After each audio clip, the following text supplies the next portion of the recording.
Alan Quatermain est un personnage de fiction créé par Henry Rider Haggard et qui apparaît pour la première fois dans le roman Les Mines du roi Salomon en 1885.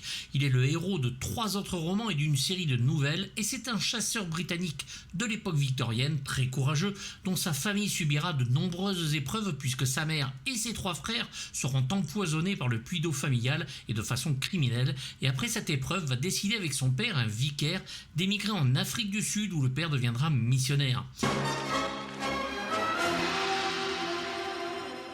Non, par ici. Après un mariage qui durera peu de temps, celle-ci se sacrifiant pour lui et la mort de son père, il va décider de partir à l'aventure afin d'explorer toutes les régions sauvages qui s'offrent à lui. Perdant sa seconde épouse en couche, il envoie sa fille en Angleterre et garde le contact et va entendre parler pour la première fois des mines du roi Salomon. Bon sang.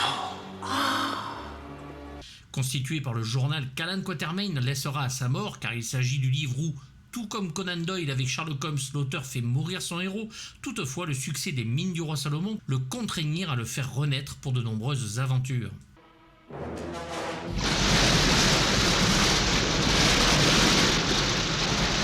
Henry Rider Haggard, lui, est né en 1856 et mort à Londres en 1925, écrivain anglais de romans d'aventure et qui se déroule très souvent dans des endroits exotiques, une Afrique mythique nourrie de millénaires de fantasmes, de nostalgie, de désir et de peur. Écrira aussi l'héroïne Ayesha dans les livres She, dont elle et Quatermain seront adaptés sous plusieurs adaptations, dont bien sûr le cinéma, et Quatermain et Haggard inspirera Edgar Rice Burroughs, créateur de Tarzan et de John Carter, et Alan Quatermain servira d'inspiration pour le personnage d'Indiana Jones. Ça n'a pas de prix. Ça n'a pas de prix et pourtant, c'est pas à vendre, ça te ressemble pas, Kassam. Notons des adaptations en 1919 avec Alan Quatermain par Horace Lee le Leacock, en 1937 sur les mines du roi Salomon de Robert Stevenson et surtout celle de 1950, les mines du roi Salomon de Compton Bennett et Andrew Marton avec Deborah Kerr et l'excellent Stewart Granger dans le rôle d'Alan.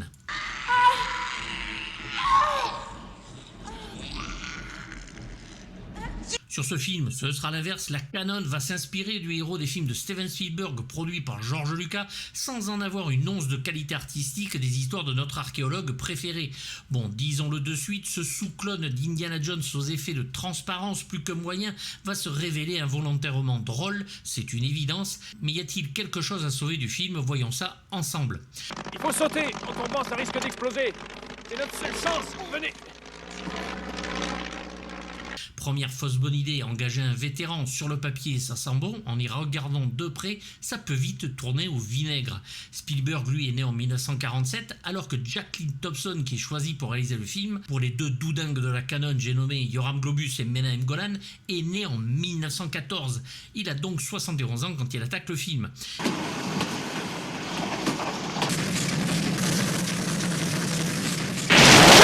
Il est surtout connu pour les Canons de Navarone en 1961, suivi des Nerfs à vif l'année d'après, et de nombreux films mettant en scène Charles Bronson comme Monsieur Saint-Yves, le Bison Blanc, Capo Blanco, et va attaquer le film de Vigilante avec Le Justicier de minuit, L'Enfer de la violence, La Loi de Murphy, Le Justicier braque les dealers, Le Messager de la mort ou Kinji Tsuji Tabou, qui sera son dernier film, soit 9 films avec Charles Bronson. Ah, je le lis dans tes yeux. Te voilà prête à l'amour. Un homme qui a fait son chemin, mais qui ici laissera passer des matte paintings que Dino De Laurentiis adorerait, Les seins de Sheba. des décors approximatifs et souvent en polystyrène ou carton-pâte et de la rétroprojection à faire rougir Flash Gordon. Ça y est, on décolle! Pas de panique, ça va, je le tiens en main! Mais oui, mais assez étonnamment, avec ces 100 minutes, l'on ne s'y ennuie que peu, et même le film va trouver son public.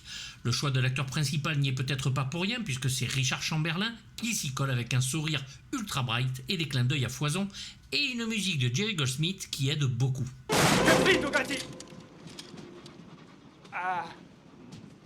Das ist gut! La canon est à sa meilleure époque, ultra dynamique, encore en 1985. Le film ne sortira qu'en février 86 chez nous, 4 mois après les États-Unis, et va lâcher un budget de 12 500 000 $, pas mal pour l'époque, surtout quand on voit la différence avec les Aventuriers de l'Arche perdue, qui pour seulement 8 millions de dollars de plus, un budget de 20 donc, nous laisse nous demander où est passé le pognon ici, mis à part les figurants, pour le côté artistique de l'œuvre.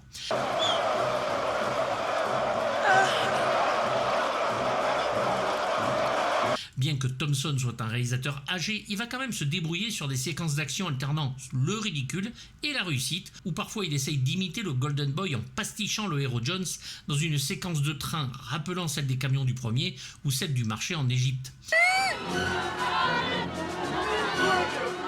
Mademoiselle Houston? Il va de plus distiller au travers de ses films une bonne dose d'humour, parfois involontaire, grâce au scénario de Jane Quintano et de James Ershick. Le premier travaillera sur les Police Academy 3 et 4 et va réaliser Alarme fatale. Les diamants appartiennent au Reich germanique et l'armée allemande saura se faire respecter. Cet humour fera même passer la pilule sur des scènes et moments invraisemblables au milieu de décors naturels grandioses. C'est le contraire, nous sommes leur dîner. Alan Quatermain est donc engagé par la belle Jessie Huston pour retrouver son père, un professeur disparu mystérieusement en Afrique suite à une expédition archéologique. Selon les dernières informations qu'aurait laissé le professeur derrière lui, il était sur la trace des mythiques mines du roi Salomon qui contiendraient selon la légende de fabuleux trésors convoités par tous. Avec une poignée de ces cailloux-là, vous pourriez acheter l'Iowa. L'aventurier accepte alors la mission et se rend en Afrique, mais hélas, des nazis recherchent à leur tour les trésors de ce roi, une histoire solide mais remplie de scènes sans queue ni tête la plupart du temps.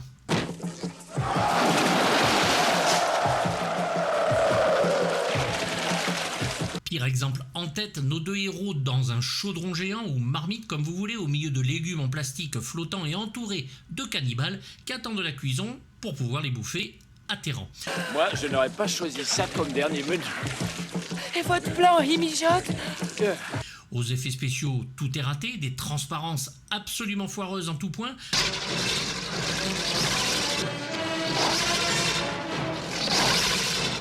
Des raccords au faux raccord, et là c'est Byzance, entre figurants à genoux puis en file indienne entre deux plans, Quatermain accroché à deux barres métalliques d'avion en plein vol sur les plans rapprochés et accroché à l'aile sur les plans vus de loin, sans compter ce même avion qui vole à des différences de hauteur absolument hilarantes.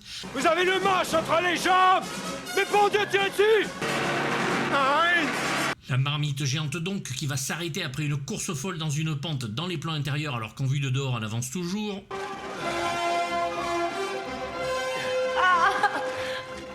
Ou encore le plafond de la grotte qui a repris sa hauteur, on ne sait pas pourquoi, et bien moins humide après un torrent d'eau juste avant. Bref, de quoi rigoler sans compter les décors et maquettes douteuses. 1, 2, 3, on y va! Ça va? Sans oublier les araignées géantes en je ne sais même pas quelle matière.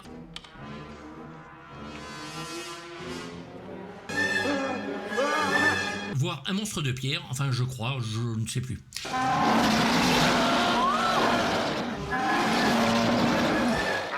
Les grottes en carton-pâte rappellent le bon vieux temps, ce que les Indiana Jones feront en tellement mieux. Je vais essayer de le bloquer. Des grottes éclairées en rouge parce que lave obligatoire, enfin lave de l'eau éclairée en rouge donc.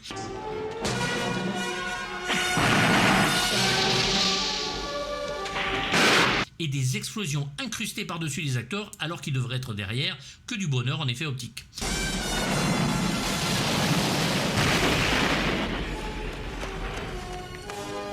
Le film va remporter quand même 15 millions, dont 947 000 entrées en France. Un succès certes léger, mais succès quand même, malgré un accueil critique plus que défavorable. Allons, Syria, ils tâtaient la marchandise. C'est très normal. Quoi? Oui, ils sont cannibales.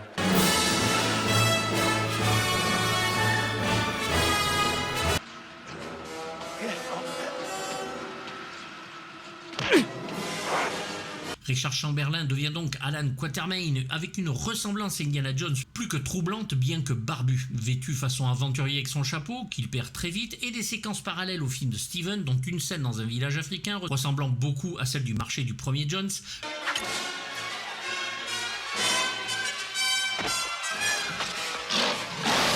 Lui a l'air de s'amuser follement dans le rôle, après tout, il revient de loin, après les 2 films de Richard Lester sur les 3 mousquetaires, La Tour infernale de John Guillermin, La dernière vague de Peter Weir, c'était à la télévision qu'il avait explosé dans la superbe série Shogun de Jerry London d'après James Clavell, aux côtés de Toshiro Mifune, et avant avait fait 191 épisodes de la série Le jeune docteur Kildare.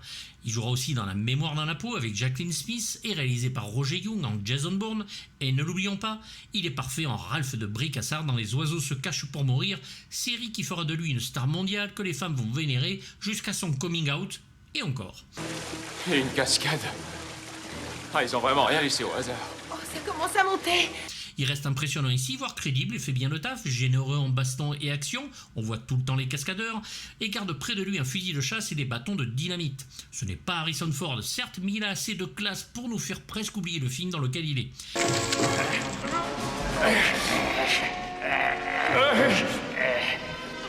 C'est Guy Chapelier qui le double, mais je lui regrette beaucoup Claude Giraud qui le double habituellement. Ça suffit, votre contrat est de m'amener à la maison d'Isis. Moi, je ne suis pas une touriste. Merci. Jeune étudiante en archéologie, Jessie Houston est interprétée par Sharon Stone, doublée par Isabelle Gans. Il s'agit d'un de ses premiers rôles au premier plan de l'actrice Sharon Stone qui restera cantonnée au film de série B jusqu'au succès bien sûr de Total Recall en 1990 et surtout de Basic Instinct en 1992, tous deux réalisés par notre Hollandais violent Paul Verhoeven. Écoutez-moi bien, quand je dis non, c'est non. Je n'aime pas les bracelets. Qu'est-ce que vous faites là? Voyons. Ici, elle va nous donner avec son rôle de jeune demoiselle à sauver une interprétation plus que moyenne qui laisse franchement à désirer, mais qui la fera connaître, c'est déjà ça.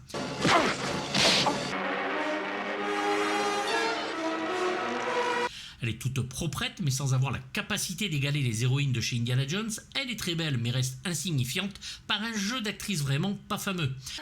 C'est insensé. Mais non. Peut-être qu'ils vous prennent pour une reine ou une grande prêtresse.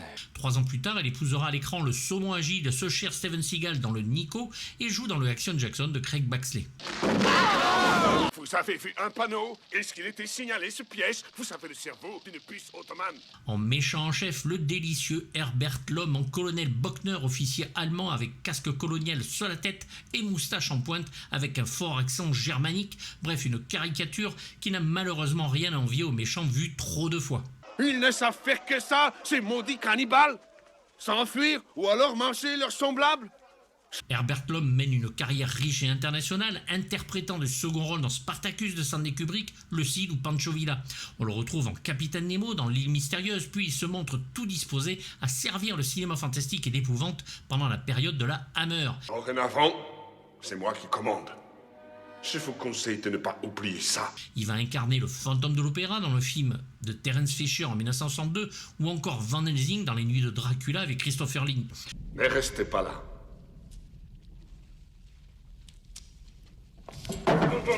On retient en particulier le rôle du commissaire Dreyfus, bien sûr, rendu progressivement fou par les maladresses de l'inspecteur Clouseau dans la série de films La Panthère Rose, réalisée par Blake Edwards.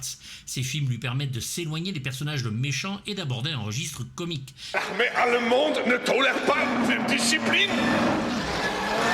Deutschland. Il est présent à partir du second épisode, quand l'inspecteur s'en mêle en 64, et reste fidèle au personnage jusqu'au 8e et dernier volet, réalisé par Blake Edwards en 93. Parmi ses dernières apparitions, nous allons bien sûr retenir le rôle du docteur Weizsäck dans Dead Zone de David Cronenberg en 1983, et c'est l'énorme Sadie Robot qui est à sa voix française. Je me réjouis d'avance de te regarder mourir. Ça y est, je l'ai.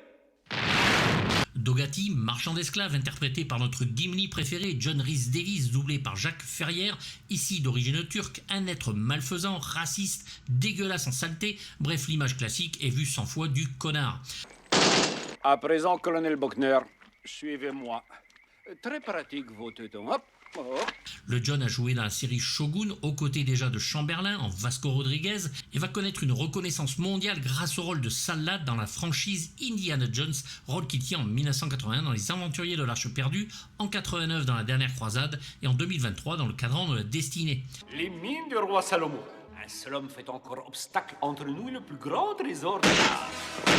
En 1987, il tient le rôle du général Léonide Pouchkine dans le film James Bond Tuer n'est pas joué de John Glenn, et de 1995 à 97 va jouer le professeur Maximilien Arturo dans la série Sliders. En route, grosse vache teutonne.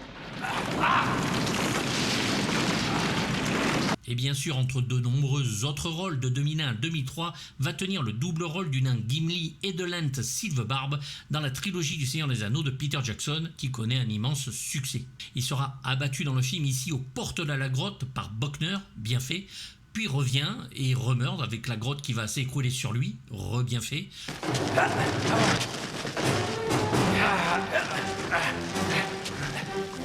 Puis revient et remeurt face à Quatermain en feu, puis dans la lave où il explose.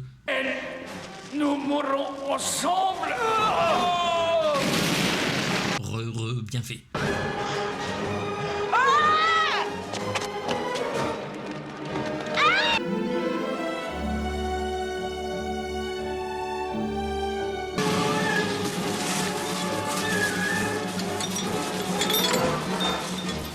Se payer Jerry Goldsmith sur un film de la Canon est une grande idée parce qu'étant le compositeur qu'il est, l'on est sûr d'avoir un minimum syndical supérieur à beaucoup, mais aussi parce qu'il est de ces compositeurs qui arrivent à sauver des films de leur naufrage grâce à l'âme de ses musiques, comme il l'aura souvent fait, donnant de l'épique ou du grandiose à des films qui n'en demandaient pas tant.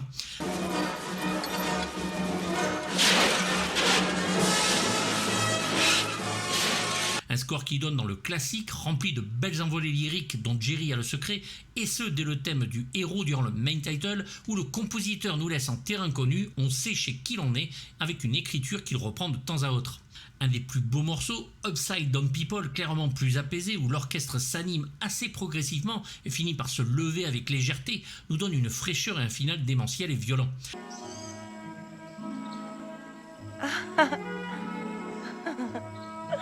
Une musique martiale fera aussi son entrée, les méchants nazis étant de la partie, où le style Jerry Goldsmith la joue plus Indiana Jones pour le coup, ce qu'il a évité jusque-là, mais c'est tellement peu référentiel que pour le remarquer, il faut l'inventer, d'autant que le compositeur détourne rapidement l'intention d'eux avec un lyrisme personnel inimitable.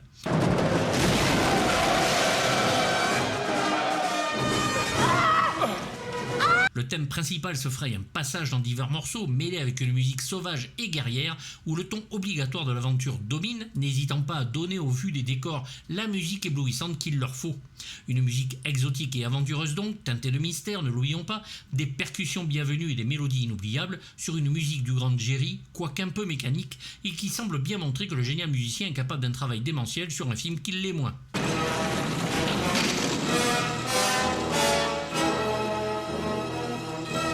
En tout cas, impossible de confondre les musiques de John Williams et celles de Jerry Goldsmith, pourtant sur des films similaires, dans l'intention uniquement, avec deux personnalités musicales si différentes. Les deux thèmes principaux, celui d'Alan et celui de Jesse, avec le premier héroïque en diable, avec des cuivres tonitruants au souffle épique, rappelant les musiques de l'âge d'or, et le second, le love theme, mélodique et romantique à souhait.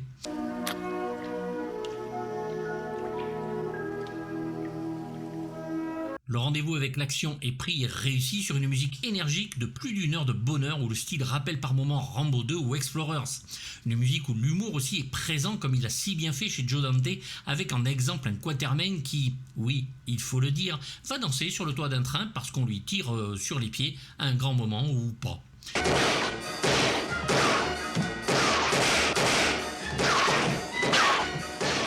Pour les nazis qui écoutent la chevauchée des Valkyries presque en boucle, le Jerry va s'amuser et y faire bien sûr des allusions.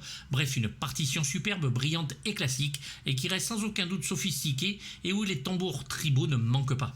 Le plan se trouve dans la tête de Houston et lui on le tient. Ah. Schweinehund.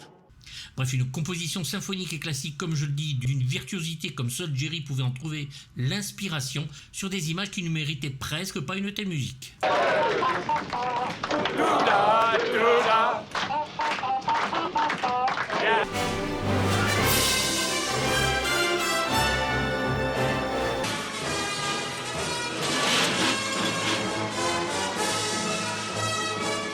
Voyant tous les sesterces engrangés par Lucas et Spielberg sur les deux premiers volets d'Indiana Jones, il était évident que les deux moguls de la Canon, Yoram Globus et Menahem Golan donc, en auraient été traumatisés de ne pas essayer de surfer sur la vague de l'aventure façon Tonton Spielberg, mais sans Tonton Spielberg.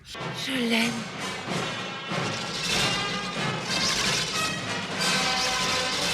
Mais Mais le film est extrêmement rythmé, enchaîne péripéties sur péripéties, voire un petit peu trop, dosé par de l'humour qui fait passer des scènes absolument nanardesques en regardables, un bel exploit. Les décors naturels superbissifs font voyager par leur beauté et des plans affichant à quel point ils sont grandioses. C'est certain, le film est une bande dessinée d'aventure à prendre au premier ou au second degré, c'est selon vos goûts, si vous voulez ou pas vous distraire. En tout cas, on était dans la bonne direction. Regardez. Les deux pics jumeaux. Les adaptations de Chi n'étaient déjà pas faux folles, bien que distrayantes, et mis à part la version de Stewart Granger, même les deux téléfilms avec Patrick Swayze ne nous donneront pas de véritables grands films sur le personnage qui reviendra en comics sous la houlette d'Alan Moore et Kevin O'Neill dans la Ligue des Gentlemen Extraordinaires, dont le film du même nom donnera le personnage à Sean Connery dans son dernier film.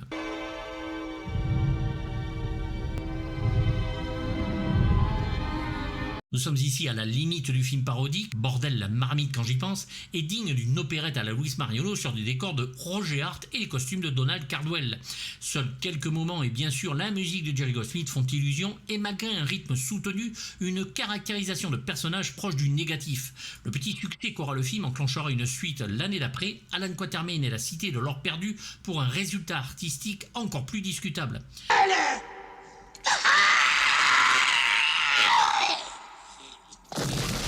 Enfin, le film nous propose une vision kitsch ultra stéréotypée du continent africain avec son lot de cannibales et de marmites géantes. Aucun doute possible, on agit ici en pleine série B, voire C, voire D, voire E d'aventure, totalement décérébrée, sans une once d'imagination ou de surprise. Tout est atrocement prévisible, mal fait, pas toujours bien joué et totalement impersonnel, n'est pas Spielberg qui veut, mais le film reste amusant même malgré lui.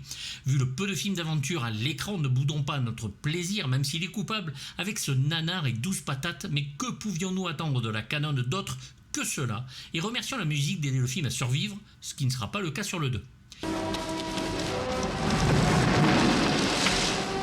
Fonce, Mbopo, sors-la d'ici!